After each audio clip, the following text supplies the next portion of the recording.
Hey guys, Anthony here with a tutorial on how to render a 360-degree video in StoryXY. Here is an example of a 360-degree video that I created in StoryXY, and it's called a 360 video because you can rotate it 360 degrees like so.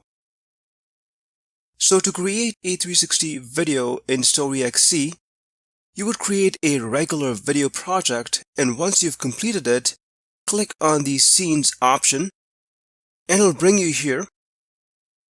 Under the Quality Settings tab, you check this box for 360 video. Now bear in mind that this is a pro feature, and then click Save and Exit.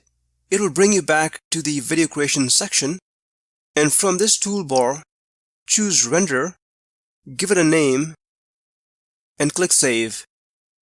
The time it takes to render a 360 video will depend on the size of your project.